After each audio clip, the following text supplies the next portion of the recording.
Hello, and welcome to Ideas with Dana, episode 605, the fifth episode of the sixth season. Well, in today's episode, I'd like to talk about reflections, uh, the interview with Metropolitan Leonid that I heard on RTTV, and also on multipolarism. Well, the first thing, let's talk about the interview with Metropolitan Leonid. I'm glad I was able to hear his interview that was given on Holy Tuesday for friends of ours in the Orthodox faith, in Russian Orthodox faith, through RT. And I'm glad I have one TV that I can watch RT through and some laptops because I prefer to watch international news from the first source and listen to newscasts from the first source rather than listen to interpretations. And part of the reason why is think of there used to be an old game called telephone. What would happen with telephone is basically one person would tell a person a message over here. That person would repeat the message to someone over here. That person would repeat the message to someone over here. That person would repeat this, and that person would repeat it. And finally, the last person would be asked to say what the message was. Well, by the time the message reached the last person, um, the message that was actually said is far different than the one that's stated at the end. And this is a common thing that was done during there's an exercise tool that was done in my residency at University of Phoenix to demonstrate how it's always important to listen to the first source, always important to keep an open mind, and also to keep critical on what's being said. Just because someone may be identified as quote on the enemy or or canceled or what's the other famous term or blacklisted, but mostly canceled. You should listen to them. Well, my parents always encouraged my sister and I to read all the banned books, in which we did. And I also went to see some movies which were really panned by Hollywood critics, and I found out the reason why they're panned is because they didn't quite agree with their values, whatever that meant at the time, and stuff like that. Though, so that's why I'm glad for Netflix and for other streaming services that Apple TV and Prime, BritBox. Let's see what else do I have? Hulu, and others that present things. And even like a friend of mine introduced me to the Russian video channel, where basically and the TCL channel. So basically, I'm glad for those too. Now going back to Metropolitan's interview. When he spoke yesterday as an Russian Orthodox faith as Holy Tuesday because Orthodox Easter is actually this Sunday, whereas non-Orthodox Easter was last Sunday. So, but a point I thought was interesting what he talked about was, well, actually 2 points. The first point about where in Ukraine, where basically all church services can only be given unless they're in Ukraine. Also about the point that I guess the churches are gonna be closed this Sunday in Ukraine because if they don't comply, people can't go to Easter service. Really? In my neighborhood, basically my neighborhood has what's known as the Spaceship Church. The website is actually spaceshipchurch.org. They're Evangelical Lutheran Church. And what happens, the church is designed as to, the reason why it's called Spaceship, it actually looks like but it's actually designed to emulate the crown of thorns that Christ wore when he was being persecuted during Easter.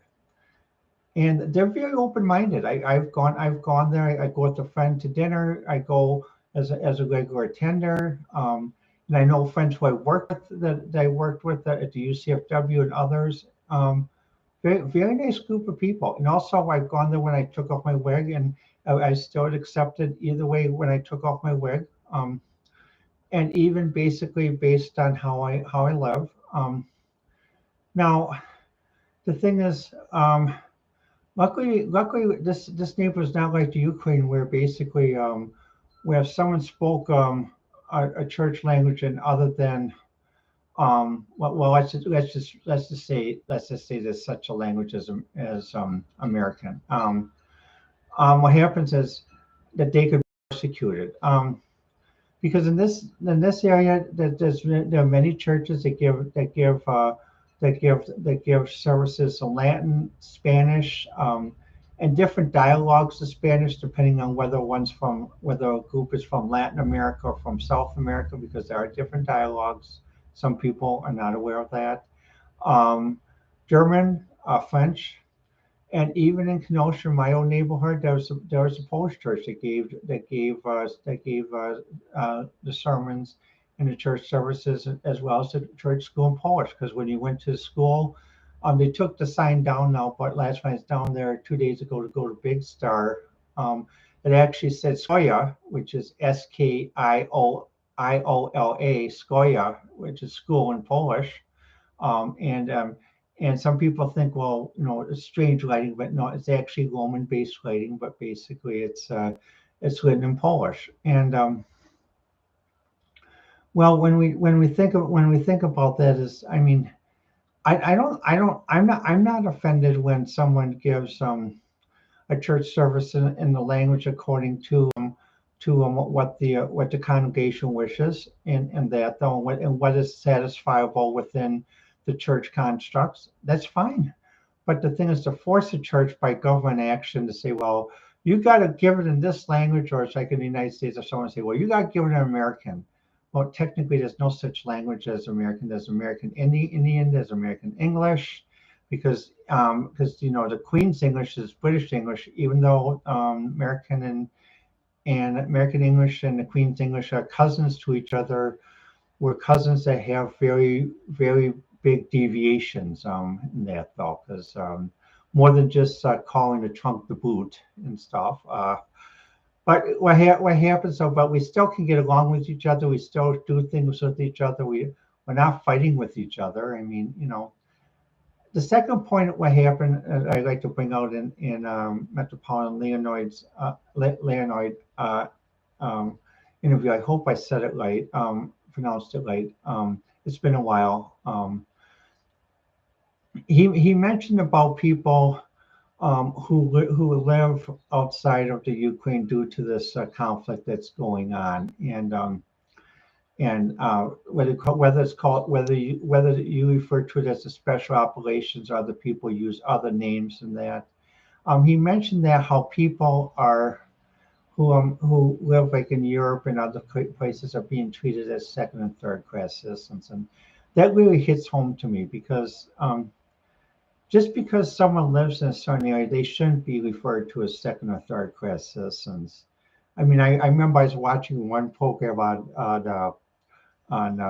Netflix. It's called Invasion, about what would happen if the EU finally decided to allow an invasion of Norway because Norway wouldn't share its oil.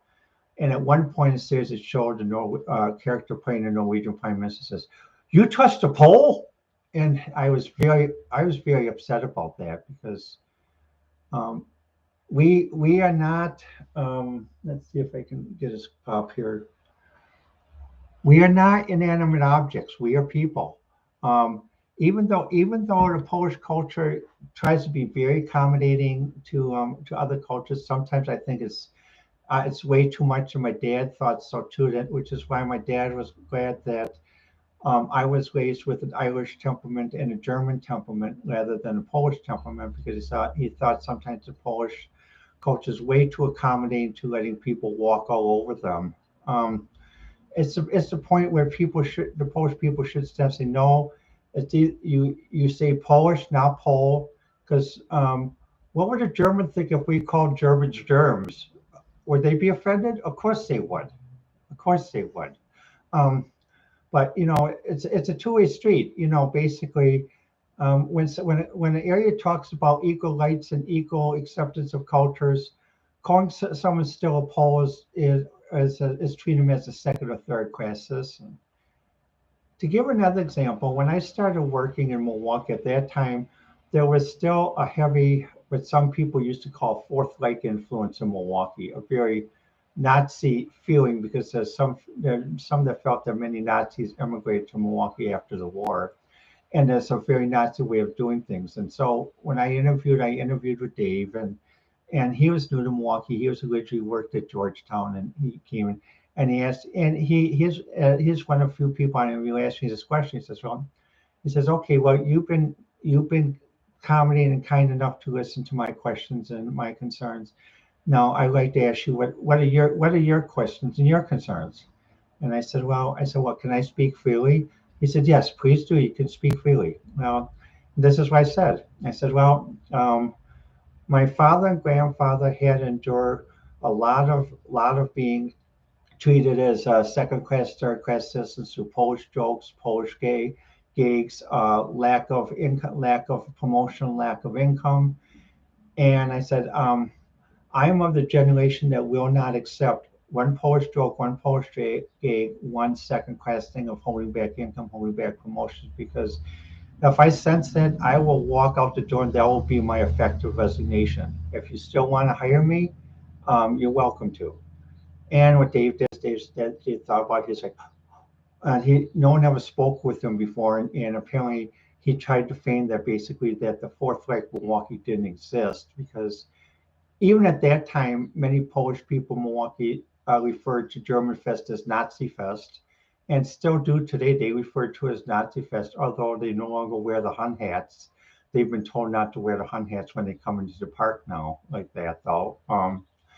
And So what happened? Dave had me wait in the lunchroom that was on the research floor, and what happened? Karen took me there, and I waited. So about 30 minutes later, another person came in and said he asked me a question, and he was a Polish person working there, and he said, "Well, what do you think about playing? What do you think about doing music? I'm trying to write a music poem, but when I do a certain lift, it slows down because I'm using a Prince C." I said, really, you should use a Prince C because Prince C is a very advanced function, takes a lot of code. Prince C is faster, and that will keep up with your lift. So we talked for about a minute. Then he walked by. Then about a few minutes later, Karen came and said, "Well, just a minute, just finish up your coffee because Dave wants to talk with you." And then what happened? I went back to Dave's office, and Dave said, "Well, I accept your terms." Um, I said, "But," he said, "to be fair though, I have other people, one more person that I have to interview that I'm required to interview. So I'll let you know in 2 days." So what happened? I went back, drove the car back to Mayfair Mall to meet my parents, who were shopping that day. And next morning I got back and it's like, ring. Oh, hello. Yeah, this is Dave. Yeah, can you start on Monday? Sure. What time do you want me to come in? Well, we started at 8:30. Okay, I'll be there. And he came, and what happened is he told me he accepted my terms. While I worked there, what happened was everyone was surprised. Suddenly, all the Polish jokes stopped. All the Polish um, comedy routines stopped. Like the joke of how many Polacks does it take to put in a light bulb, that stopped. And especially when they saw me, they said, "Oh, you don't let her." And what happened was to many of the Fourth Reich Germans, they were actually scared because someone had put them in their place.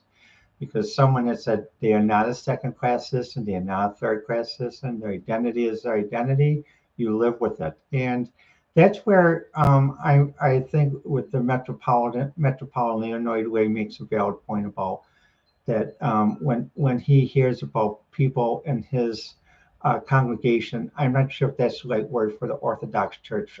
Please excuse me.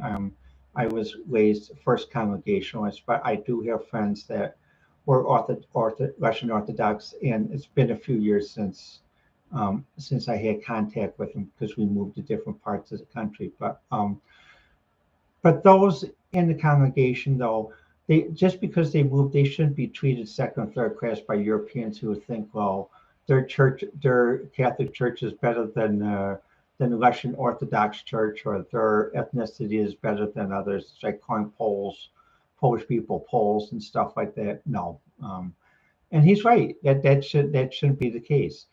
The final point when I was listening to the interview, he mentioned about a clash of civilizations regarding cultures. And basically, like for example, some forms of LGBT, which even many in the LGBT community, those who are older and have run a business, have considered that they basically have gone too far off the deep end. And the reason why they consider is because, like, just to give you an example, so at a friend and I, we go to different LGBT gatherings and coffee shops, and also go to other places too. And one time, a friend of mine, we were meeting one person who was writing who was a writer, and we wanted to mention to her that we had read one of her books. And well, here's where the mistake came in with us. What happened was we said, well, we read your books, we love it, and and somehow in the conversation the pronoun she and her came in, and we didn't mean to cause a great deal of offense, but I guess we must have, because she said, "I'm an it." And my friend said, "Well, I'm sorry, we didn't realize what your pronoun was. We made an assumption." Well, you shouldn't have made an assumption. And it's like, this person was in her early 20s and already very hostile, very angry. And it's like, and finally, a friend of mine said, "Well, could we please leave? I'm not feeling well. My stomach is upset." And so we excused ourselves and left. And basically, we sort of at other occasions where we went, we sort of would ask the host whether what are the protocols now for when, if we were to come. Do we have to really ask what everyone's pronoun is? Do we have to really be prepared with this list of these, she's, they's, it's almost like past tense, present tense, implied past tense, questional past tense, and almost like a chart of grammar, about 20 different pronouns. And what happens if it gets that complicated? Those are the meetings that we pass. And even like I'm probably going to get a lot of people mad at me for saying this, but basically, the other thing about class civilizations is this: in sports is supposed to be a unifier of the civilization, with the great Olympiad started by the Greeks and continued into modern times. But in the Olympics, what happened was that there were different classes, because basically the organizers realized that men and women have different physical capabilities, and how they do sports. Now, the issue is basically right now we have more people that are transitioning from one gender to another gender to play competitive sports in college. Maybe to get a scholarship because that's the only way they can go to college, or maybe to get a pro ball or something else. But here's the point, though.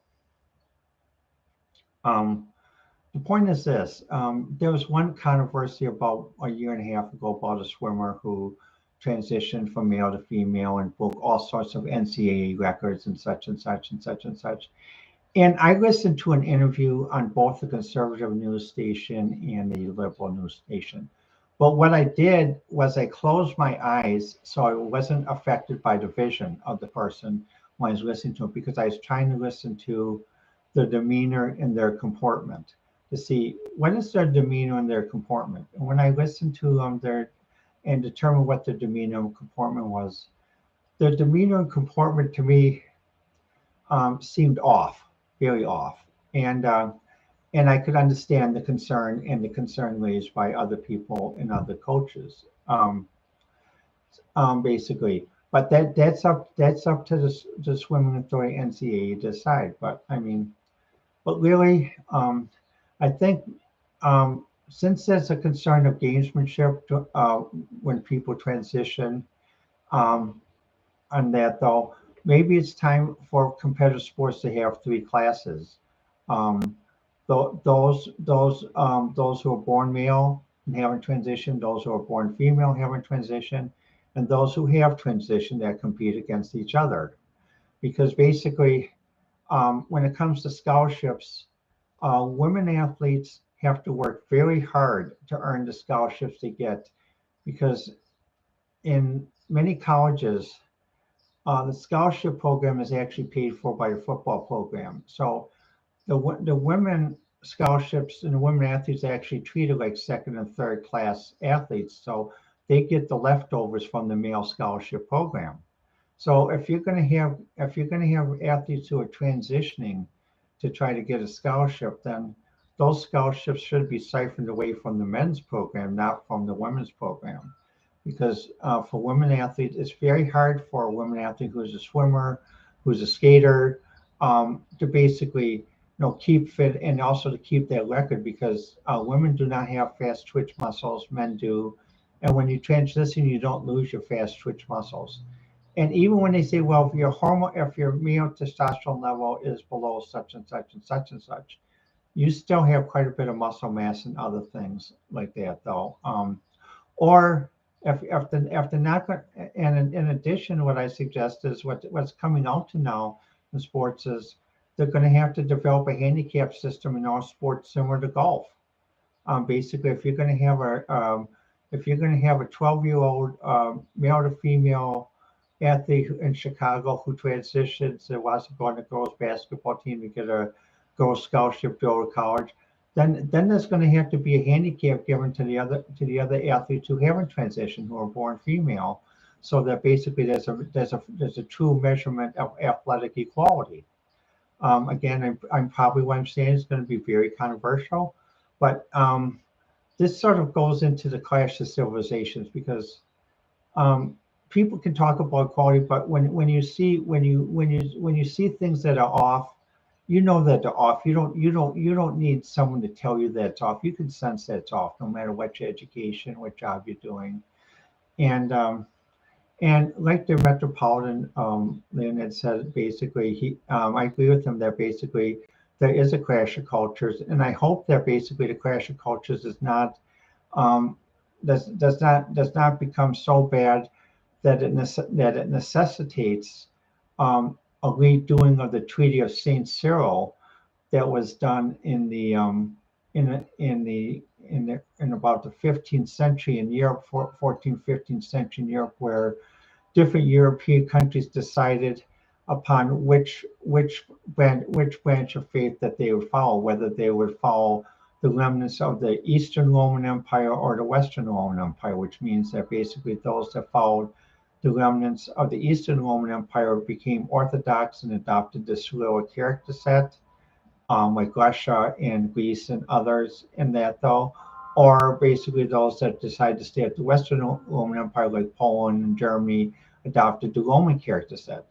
That's why people sometimes are confused when they hear Russian and Polish. They think that the languages sound pretty close to each other, but they say, well, why are the character sets different? That's because of the Treaty of St. Cyril that was used back then to prevent another holy war.